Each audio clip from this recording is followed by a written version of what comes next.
A'udzubillahiminasyaitonirrajim. Bismillahirrahmanirrahim. Assalamualaikum warahmatullahi wabarakatuh. Alhamdulillahirabbil alamin. Wabihi nasta'ina ala umuri dunya waddin. Allahumma shalli wa sallim wa barik ala sayyidina Muhammad wa ala alihi wa sahbihi ajmain. Amma ba'du.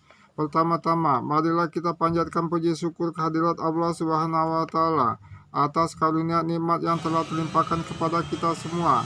Di antaranya nikmat sehat dan nikmat kesempatan, dan yang paling utama nikmat iman dan Islam. Dan nikmatnya kita masih bisa berselawat kepada Nabi besar kita Nabi Muhammad SAW. Selawat dan salam tidak lupa kita sanjungkan kepada Nabi besar kita Nabi Muhammad SAW. Allahumma sholli ala sayyidina Muhammad wa ala ali sayyidina Muhammad.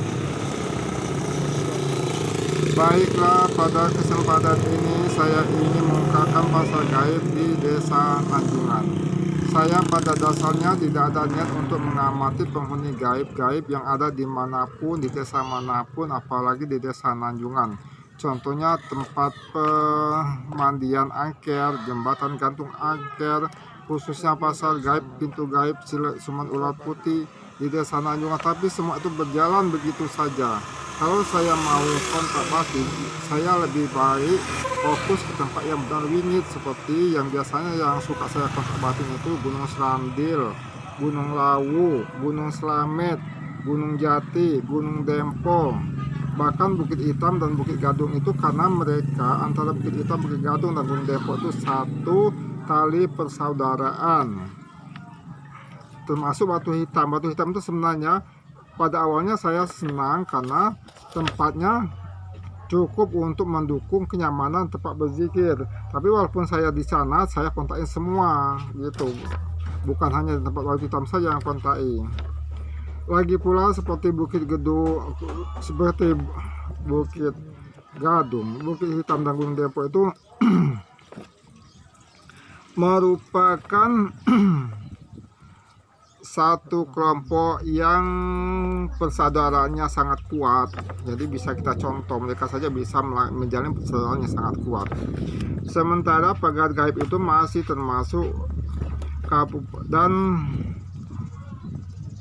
pasar gaib itu masih termasuk Kabupaten Klontang. Ini saya buat nama samaran, sebab nama sebenarnya tidak saya ungkapkan.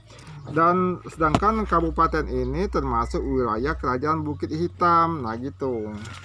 Untuk lebih jelasnya mengapa saya bisa kontak dengan pasar gaib, baik begini ceritanya. Ceritanya ini bermula dari kejadian pada tetangga yang sudah bertahun-tahun merasakan adanya gangguan hal-hal yang aneh mengganggu keluarga mereka. Bahkan sempat menjadi keris neneknya, karena ada yang beranggapan karena keris neneknya yang tidak dirawat dengan baik. Setelah saya perhatikan kemudian berikutnya lagi, ini ada yang mengatakan harus diberi peliharaan karena dia mau peliharaan, jadi 2 ekor ayam gitu kan. Kemudian sedekah serabi sebelantan, bahkan sedekah serabi belantannya itu saya jadi imamnya. Saya mau ketawa takut dosa saja, sebenarnya saya nggak mau ya, tapi terpaksa karena tetangga. Kemudian yang terakhir itu katanya karena pasangan. Nah ini yang paling berat ya, paling berat hukumnya, memfitnah, menuduh orang kan gitu kan, bahkan memfitnah leluhurnya saja difitnah kan gitu. Semestinya leluhur itu doakannya baik-baik, ini maka malah difitnah. Bahkan hampir satu kampung tahu kalau mereka itu kena pasangan gitu. Nah, tapi keadaannya tidak menjadi lebih baik, bahkan semakin parah. Bahkan dalam keadaan seperti ini saya masih tidak peduli.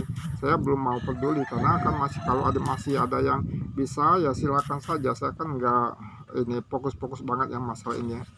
Karena saya lagi malas mengurus hal-hal yang seperti itu.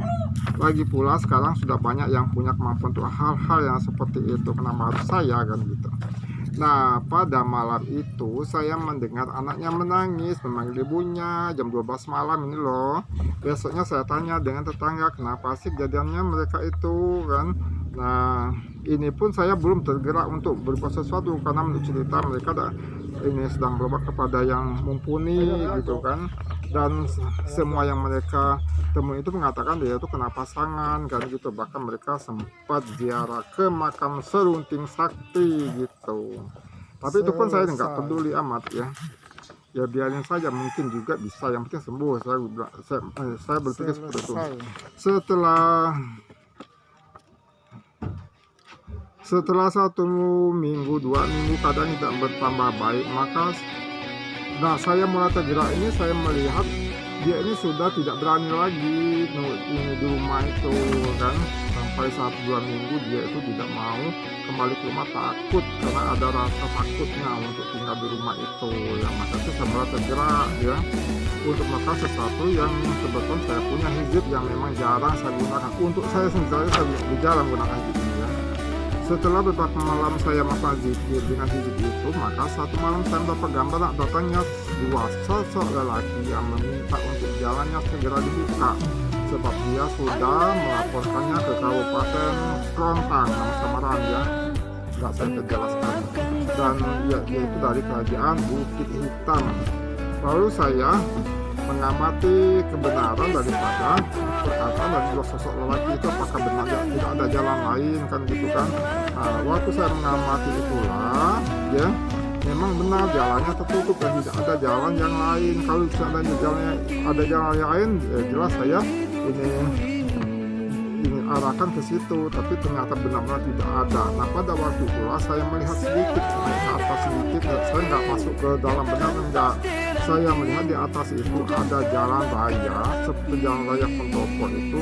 Kiri kanan jalan itu sudah rumah semua, sudah pada rumah semua, tapi warung, toko-toko berjejer, itu. Nah seperti itu. Lalu itu pun sudah pada rumahnya, jadi toko-tokonya itu sudah pada rumahnya kan gitu kan. Nah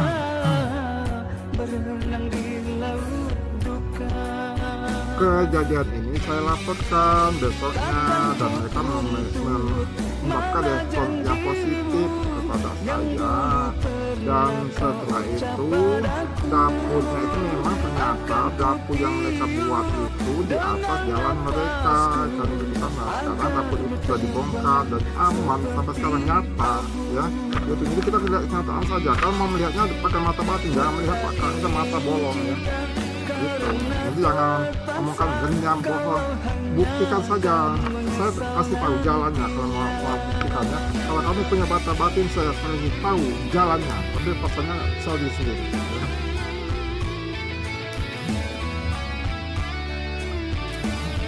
Dan di sini sebenarnya kita harus ini saling menghargai antara makhluk ciptaan Allah ya. Kita kan harus dengan sesama makhluk kan harus saling menghargai kan. Kita menyiksa tikus saja kita nggak boleh kan gitu kan. Jadi apa salahnya kita saling menghargai selama dia tidak mengganggu dan kita tidak mengganggu ya gitu. Jadi maksud saya menggambarkan ini supaya kita lebih tabayun mengoreksi kebenaran cerita yang sebenar-benarnya. Jangan pasangan gitu, pasangan padahal bukan. Nah ini kan nyata kan, mereka mengatakan pasangan, ternyata bukan pasangannya. Nah itu saja ceritanya. Saya akhiri, wabillahi taufiq wal hidayah. Wassalamualaikum warahmatullahi wabarakatuh.